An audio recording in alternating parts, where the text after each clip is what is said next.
Hello भाई लोग, कैसे हो? सभी क्या हाल बढ़िया होंगे। कल एपिसोड नहीं आया था क्योंकि हम लोग चले गए थे शाम बाबा के, और वहां पर कल बहुत ज्यादा लंका लग चुकी थी इसी वजह से। और इसके अलावा गाइस सुनो, बात कुछ ऐसी कि मैं कुछ समय के लिए कहीं पे जाने वाला हूँ, तो इसी वजह से जो रेगुलर एपिसोड है वो एक दिन छोड़कर एक दिन आने वाले हैं। जो अगर अगर हमारे चैनल के ऊपर कोई नया बंदा आता है तो वो थोड़े समय के लिए रुके। मैं 13 तारीख के बाद में फिर से रेगुलर एपिसोड डालना शुरू कर दूंगा, और आप लोगों का जो सपोर्ट है वो आपस से हमें दिखना शुरू हो गया है। बस कमेंट्स के अंदर कम से कम ठोक दिया करो, उठा उठा के हाय हेलो, कोई सा भी इमोजी, अच्छा है बच्चा है बेकुल है, या फिर कोई सा भी रिएक्शन वगैरह आप लोग दे दिया करो, जिससे क्या बोलते हैं हमारे वीडियो को भी यहाँ पर बूस्ट मिलेगा और वापस से हमारे व्यूज बढ़ना शुरू हो जाएंगे। चलिए फिर स्टार्ट करते हैं हमारे एपिसोड को। लास्ट एपिसोड के अंदर हम लोगों ने ये देखा था कि अब यहाँ पर जो उस सम्राट था उसने यहाँ पर कहा था कि वो अब खुद यहाँ राजकुमार सूरज के पास में जाने वाले हैं, क्योंकि वजीर को पता चल चुका था कि राज कितना ज़्यादा पावरफुल है, और वो वहाँ अपने एक शिल्ड जिसको वो उसको देना चाहता था, वो उसका एक कवच था, और वही एपिसोड खत्म हो गया था। तो चलिए शुरू करते हैं आज के हमारे नेक्स्ट एपिसोड को। वहीं दूसरी तरफ ब्लैक मार्केट के अंदर, ब्लैक मार्केट का जो वो रिंग था जहां आज होने वाला था एक बहुत ज्यादा खतरनाक मैच, जो आज तक शायद इस ब्लैक मार्केट के अंदर ना हुआ हो, क्योंकि इसके अंदर था विपिन। वहीं वो जो रिंग था वो बहुत ज्यादा बड़ा था। ये एक बड़ा सा स्टेडियम की तरह कहा जा सकता है, क्योंकि यहाँ पर अभी दो सबसे ज्यादा पावरफुल इंसानों की फाइट होने वाली थी। बात कुछ ऐसी थी कि ये एक गोल आकार का बड़ा सा स्टेडियम था जिसके चारों तरफ कुर्सियां लगाई गई थी, और वहीं दूसरी तरफ एक कमरे के अंदर वहां पर एक मिडिल एज आदमी बैठा हुआ था। वो ज्यादा बुढ़ा तो नहीं था, वो यंग दिखाई दे रहा था। उसी के पास में बैठी थी एक लड़की। अगर विपिन इस जगह पर होता तो वो आराम से उस लड़की को पहचान लेता, क्योंकि वो कोई और नहीं, वो राजवीर जो व्हाइट रॉक सिटी के अंदर था, एक बुरा कल्टीवेटर, उसी की बेटी थी।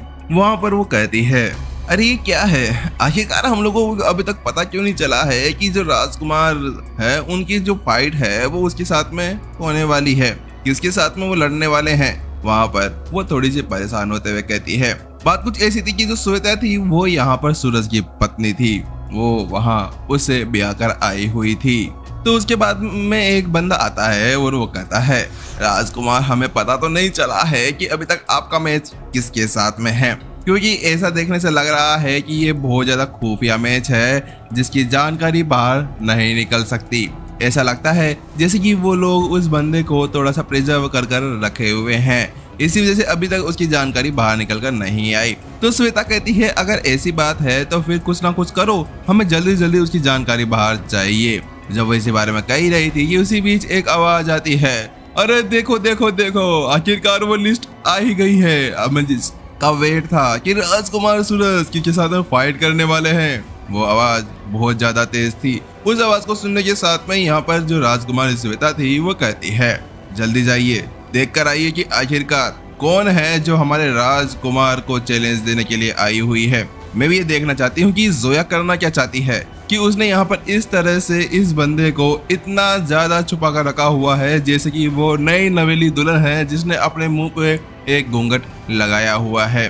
जब वो इस बारे में सोच रही थी कि उसका जो अधीनस्थ था, यानी कि जो उसका बटलर था, वो भी वहां से जाकर वापस लौट कर आ जाता है, लेकिन इस जगह पर उसके चेहरे के ऊपर थोड़ी सी हैरानियत थी। वो कहता है, अरे यार मालकिन, महारानी, राजकुमारी, बात कुछ ऐसी है कि इस बार जो यहाँ पर राजकुमार है उनके साथ में जो फाइट होने वाली है वो राज की है। लेकिन जैसे यहाँ पर वो इसके बारे में सुनती है तो उसके साथ में यहाँ पर वो कहने लगती है, क्या राज, क्या आप उसी राज की बात कर रहे हैं, वो ठरके निठल्ला भरा हरामे कमीना, वो सारी गालियां यहाँ पर निकालने लगती है। और वो कहती है, राज बहुत ज्यादा ठरकी इंसान है, छोरी के पीछे भागता रहता है, वो हमेशा यहाँ पर चाहता है कि बस उसके आसपास में छोरियां ही हो, और इसी वजह से वो चीज उसको बहुत ज्यादा बेकार लगती है कि आखिरकार इतना ठरकी इंसान कैसे एक भाग्य गुरु बन सकता था। लेकिन भाग्य गुरु तो बहुत ज्यादा खतरनाक होते हैं, ये तो नॉर्मल चीज है कि यहाँ ये इस तरह से कोई हो भी सकता था। लेकिन मुझे नहीं लगता कि यहाँ पर जो ये राज है उसके साथ में फाइट कर हमें कोई फायदा होने वाला है, क्योंकि राज बिना फालतू यहाँ पर नहीं आएगा और इसके अलावा वो इतना ताकतवर भी नहीं लगता है मुझे लगता है कि यहाँ शायद ही राजकुमार को कोई फायदा होने वाला है, शायद ही उनकी ताकत बढ़ने वाली है।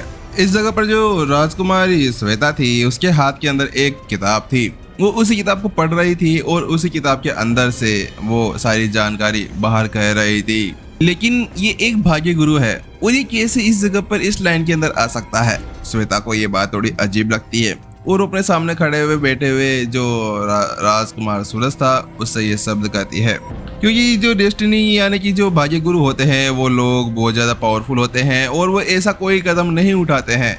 ऐसा लगता है जैसे कि जो राज है ना ये यहाँ पर किसी तरह से अपनी ताकत बढ़ाने या कुछ ऐसी चीज है जिसके लिए यहाँ पर आया हुआ है, ऐसा ही मुझे कुछ लग रहा है। क्योंकि इतने ज्यादा पावरफुल इंसान को वो बिना फालतू अपनी जान को जोखिम में डालते हुए यहाँ इस तरह चैलेंज कर देगा, तो ये कुछ आना जाना नहीं लग रहा। चलो छोड़ो, लेकिन फिलहाल के लिए राजकुमार के लिए ही ठीक होगा शायद इसके साथ फाइट करना। शायद कुछ भी हो सकता है, अगर ये बंदा काम का निकला तो शायद हमारे राजकुमार की ताकत भी यहाँ पर बढ़ सकती है ना पतिदेव? सही कह रही हूँ ना मैं? तो उसके साथ वो कहता है हाँ ठीक ही है। उसके साथ वो कहती है चलिए ठीक है, जल्दी से जाइए और जाकर जो राजकुमार है यानी कि मेरे पतिदेव हैं उनके ऊपर 5000 सिक्के लगा कर आओ बेड के ऊपर। लेकिन उसकी बात सुनने के साथ में यहाँ पर वो कहता है ठीक है मालकिन, मैं भी जाकर आता हूँ।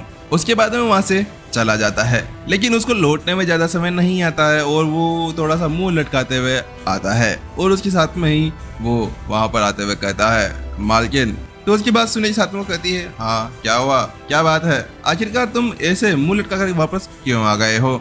तो उसकी बात सुनने के साथ में वो कहता है वो बात कुछ ऐसी है कि मैं आपसे कुछ पूछना चाह रहा था। मैंने वहां जाकर कुछ देखा, कुछ सुना, तो उसके बाद में मैंने सोचा कि एक बार आपसे पूछ लिया जाए।